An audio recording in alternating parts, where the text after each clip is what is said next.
नमस्कार दोस्तों, मैं अजिंक्य पाटिल आप सभी का स्वागत करता हूं हमारे अपने YouTube चैनल यंग सनातनी में। दोस्तों, क्या आपको पता है महाभारत में पांडवों को 12 साल का वनवास था और 1 साल का अज्ञातवास। अज्ञातवास यानी कि पांडवों को अपनी पहचान छुपानी थी और पहचान छुपाने के लिए पांडवों को अपने नाम बदलने थे। तो क्या आपको पता है द्रौपदी का अज्ञातवास के समय क्या नाम था? यदि नहीं पता तो यह वीडियो आप अंत तक देखिए। दोस्तों, महाभारत से जुड़े कई सारे सवाल, उन सवालों के पीछे की रोचक कथाएं, रोचक जानकारी एवं उन सवालों के सही जवाब हम हमारे यंग सनातनी यूट्यूब चैनल पर चल रही महाभारत प्रश्नोत्तरी इस मालिका के माध्यम से आप तक पहुंचाते आ रहे हैं। तो दोस्तों, बिना किसी देर के हुए हम हमारी वीडियो शुरू करते हैं। मात्र यदि आप हमारे यूट्यूब चैनल पर नए हैं तो आप सभी से निवेदन है कि यह हमारा यंग सनातन यूट्यूब चैनल सब्सक्राइब कीजिए और ज्यादा से ज्यादा हिंदू भाइयों तक यह वीडियो पहुंचाइए, क्योंकि महाभारत जैसे पवित्र ग्रंथ के बारे में जानकारी होना सभी हिंदुओं के लिए बहुत ही अनिवार्य है। तो दोस्तों, चलो देखते हैं आज की वीडियो। मात्र उससे पूर्व हमने कल आपको 3 सवाल पूछे थे, उन 3 सवालों के सही जवाब क्या है वह देखते। तो कल का हमारा पहला सवाल था देवदत्त किसके शंख का नाम है? तो दोस्तों, उस सवाल का सही जवाब था अर्जुन। दोस्तों, अर्जुन को 11 अलग अलग नाम थे, जिसमें से धनंजय यह भी अर्जुन का नाम है। और गीता में पहले ही अध्याय में, जिसमें जो कौरवों का जो रण क्षेत्र है, कौरव पांडव जहाँ पे युद्ध कर रहे हैं उसका जो रण क्षेत्र है उसका वर्णन किया गया हुआ है। तो उसमें वहां पर कहते हैं कि देवदत्तम धनंजय, मतलब देवदत्त शंख जो है धनंजय यानी कि अर्जुन जो है वो बजा रहा है। दोस्तों, कल का हमारा दूसरा सवाल था कि भीमसेन के शंख का नाम क्या है? तो दोस्तों, उस सवाल का सही जवाब था पौंड्र, जिसका श्रीमद् भगवद गीता में भी उल्लेख आया हुआ है कि पौंड्रम दग्म महाशंख भीम कर्मा रूपोदर, यानी कि भीम का जो शंख है वह पौंड्र था। तो दोस्तों, कल का हमारा तीसरा एवं आखिरी सवाल था कि श्रीखंडी को पुरुषत्व प्रदान करने वाले का नाम क्या है? तो दोस्तों, श्रीखंडी को पुरुषत्व प्रदान करने वाला कौन है? उसका सही जवाब था स्तुनाकर्ण।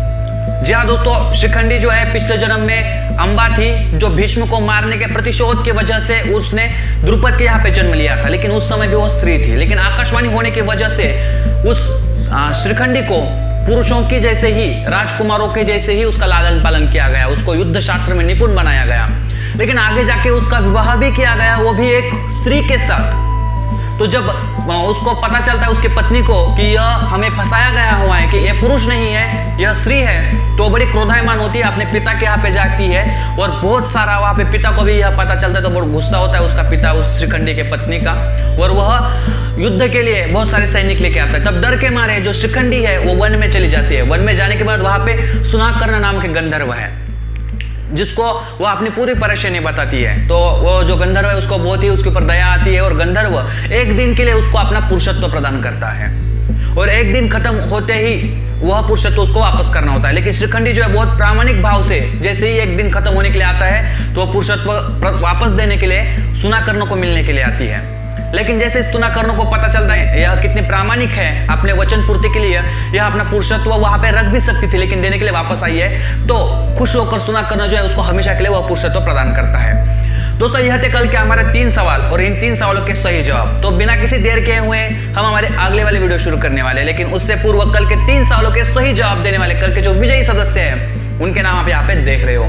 दोस्तों, यदि आपको भी लगता है कि इन विजयी सदस्यों की जगह पर आपके भी नाम हो तो दोस्तों, हमने पूछे सवालों के सही जवाब 1 घंटे के अंदर, यानी कि 7 बजे हम वीडियो छोड़ते हैं, 7 से 8 बजे के भीतर यदि हमने पूछे 3 सवालों के सही जवाब आपने दिए तो आपका नाम भी यहाँ पे विजय सदस्य की जगह पर हो सकता है।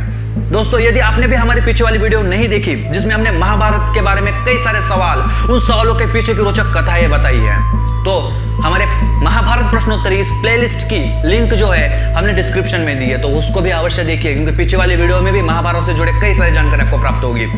तो दोस्तों, बिना किसी देर के हुए हम आज के सवाल जो है वो देखते हैं। तो आज का आपका पहला सवाल है, भगवान श्री कृष्ण जी के पास जो गोप सैनिकों की सेना थी उसका नाम क्या है? इसके लिए आपको पर्याय दिए जाते हैं। आपका पहला पर्याय है चतुरंग, दूसरा पर्याय है नारायणी, तीसरा पर्याय है वार्ष्णेय और चौथा एवं आखिरी पर्याय है प्रलयंकर। दोस्तों, भगवान श्री कृष्ण के पास, द्वारकाधीश श्री कृष्ण जी के पास एक अलग सेना थी जो बहुत ही पावरफुल थी। उस आर्यावर्त में सबसे पावरफुल सेना यदि कोई तो भगवान श्री कृष्ण जी के पास जो थी वह सेना थी। लेकिन उसका नाम क्या आपको पता है?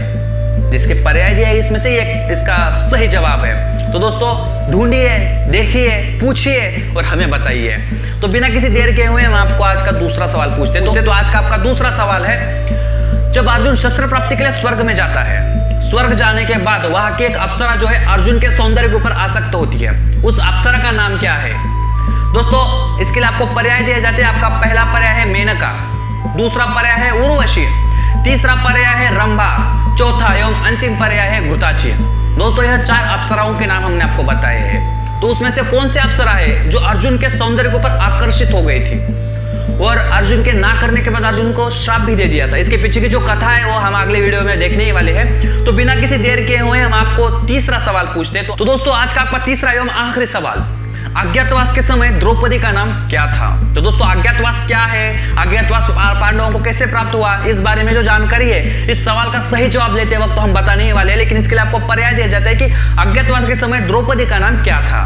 तो इसके लिए आपको पर्याय दिया जाता है। आपका पहला पर्याय है कृष्णा, दूसरा पर्याय है पांचाली, तीसरा पर्याय है सैरंध्री, चौथा एवं आखिरी पर्याय है हिरण्याक्षी। तो दोस्तों इन 4 नामों में से द्रौपदी का, जब अज्ञातवास के समय द्रौपदी मत्स्य देश में थी तो उसका नाम क्या था? सही जवाब यदि आपको पता है तो हमें कमेंट बॉक्स में बताइए। दोस्तों आज के यह 3 सवाल थे। यदि हमने पूछे 3 सवालों के सही जवाब आपको पता है तो हमें कमेंट करके बताइए, वो भी 7 से 8 इस 1 घंटे के अंदर। तो दोस्तों आज के लिए इतना ही। यदि आपने हमारी पिछली वाली वीडियो नहीं देखी तो प्लेलिस्ट की जो है लिंक हमने डिस्क्रिप्शन में दी है। तो दोस्तों आप सभी से विनती है कि हमारी पिछली वाली वीडियो भी देखिए, क्योंकि महाभारत से जुड़े कई सारे रोचक तथ्य आपको पता चलेंगे। दोस्तों आज के लिए इतना ही। जय हिंदू राष्ट्र, वंदे मातरम, जय श्री कृष्ण।